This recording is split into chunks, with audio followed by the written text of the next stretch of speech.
Alright, how's it going, guys? Welcome back. So we have the playoff predictors cards being released here this weekend, and if you do not know how the playoff predictors cards work, they are dynamic, much like fantasy cards were. They upgrade throughout the year, whatever, but they're a little bit different to the extent that they are based on the playoff standings. If you are a wild card team, you get a 97 overall. If you are a division team, you get a 92 overall, and if you don't make playoffs, you stay at a 90.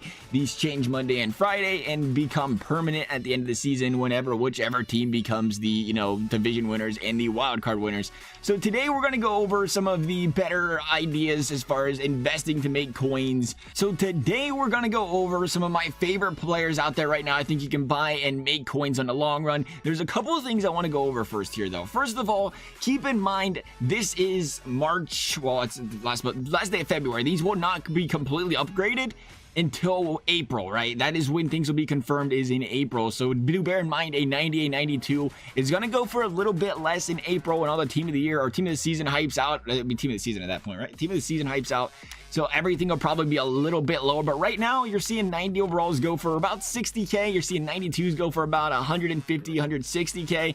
So keep that in mind when you're looking at stuff like this, understanding like, hey, if I want to buy a Jeff Skinner, he's 119K. Well, guess what? The 90 overalls are going for about 60 or 70. So that's a lot. You don't want to invest in something like that. And then secondly, what you got to keep in mind is obviously synergies. SP always being the popular one here. We're looking at SP, and you see the guys that have SP, Sorelli, Carlo, Sanheim. These guys will probably go for a little bit more than most of their, other guys at the same exact overall. I really like Sanheim here because, again, if you can get that, I think 200K is the sweet spot here. If you can get those guys at 200K, I like that for the wildcard guys. That is 200K wildcard guy. I think that's fair. Would rather some of them would go up 150. Get them a little bit cheaper. Some of these guys, but Sanheim's not a bad one. But you look at like the Carlos and the Sorelli's 176K. You talk about Carlo is 300K. I don't think he's gonna stay at 300K, but that's what he is right now. These guys will be at 92. They're probably a lock to be, or they are a lock to be at 92 because they're going to win the division. And we just brought it up. What's a 92 go for? 140, 150K. And you talk about where they'll be at in a month.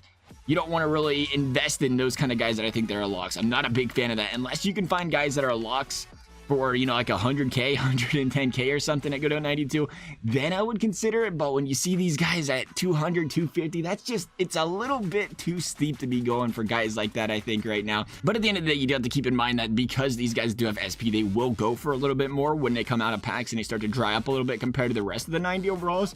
So that is always something good to keep in mind there. But as far as players that I like here, I'm looking, again, we brought up Sanheim. I like Sanheim. I like Philly being a wild card team. I think the Islanders have a rather easy schedule to end the season.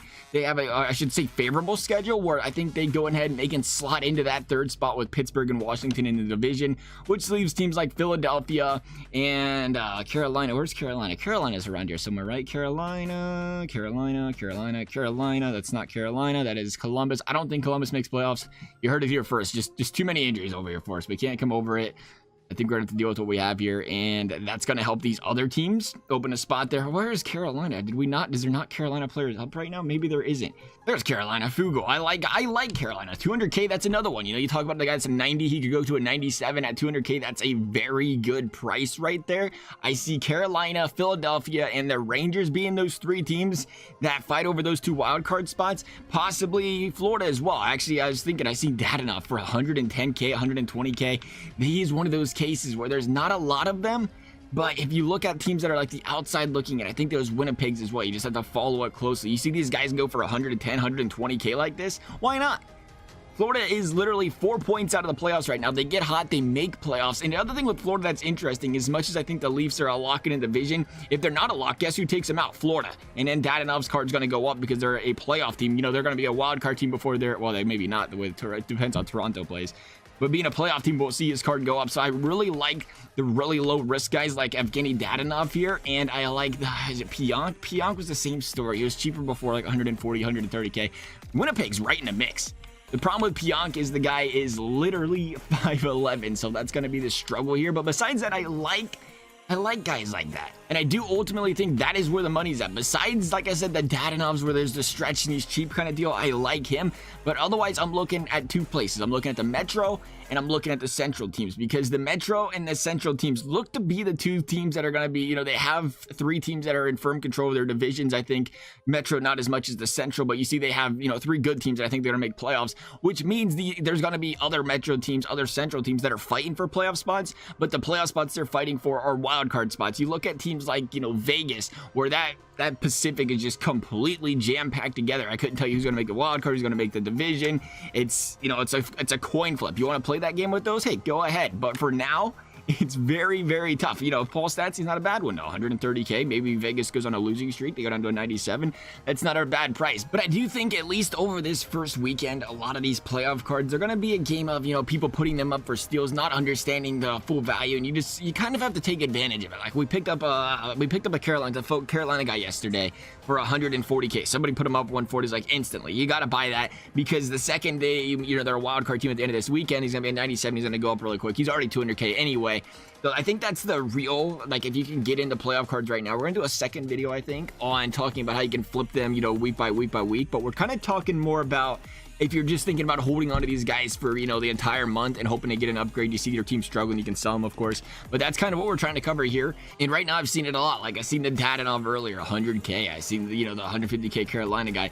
That might be your best bet here, is understand if I was to put a price tag on guys that you think is going to be a wild card team. Like I said, the 200K range, it's decent. If you could get it under 200K, that's great. 150K, that's great for the heavy favorite wildcard teams. You got to be patient and look for them out here. And then the one other thing, say you're, a lot of people be fighting over, there's like three different teams, three different players at 150K. Which one should I buy? Then that's when it comes down to look at the three players. Like, we brought up Pionk. Would you rather have, so talk about somebody on your team. A lot of people would rather have Pionk, Savard, or Hannafin. In this case, it's probably going to be Savard or Hannafin because they're bigger guys. Like a lot of people, especially later in the year, you're finding out the bigger guys are a lot better, and specifically at forward, it's a little harder to find the right-handed guys, so they go for a little bit more as well. The bigger guys, the right-handed guys, and then play the synergies game, play the speed game.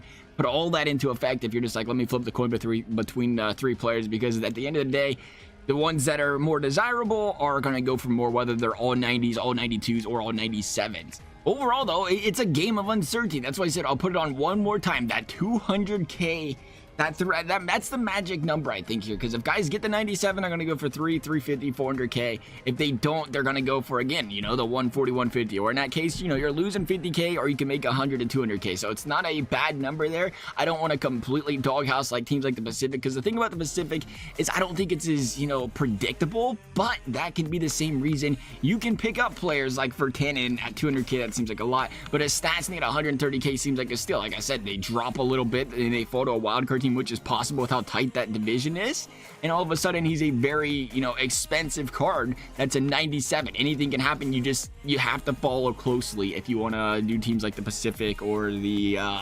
mainly the Pacific, really, when it comes down to it. The Pacific it'd be a fun one to do. It'd be a fun one to watch, but you do have to follow that closely. They're not bad investments. It's just a matter of finding the players that are fairly priced. You don't want to pay for the overpriced guys. That's always so important here. The Stastnys are a good one, 119K. That's like the 8th time we brought him up. He must be a decent card then, I guess, right?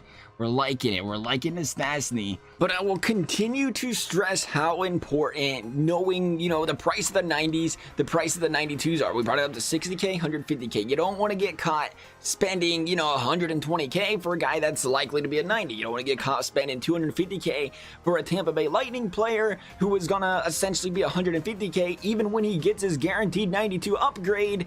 Same story there. That's why, the best thing to do is it's assess your risk. Look at, that's why I like the 200K range there for the 90s that are going to be 97s, because a 97 is going to be more than 200K, substantially more. But if you can get, again, 150K, not bad, but you don't want to get caught spending that 250K for the 92. So when you're questioning whether you want to buy a certain player, just consider, follow the 92 overall, follow the 90 overall prices, and see, like, okay, so where's this guy going to fall if he wins the position I think he's going to win. But that's it. That pretty much wraps up what we're thinking on the playoff predictor cards. If you guys have any further questions, as always, feel free to comment down below. Otherwise, if you enjoyed the video, a big thumbs up and subscribe is appreciated and required. Thank you guys for watching.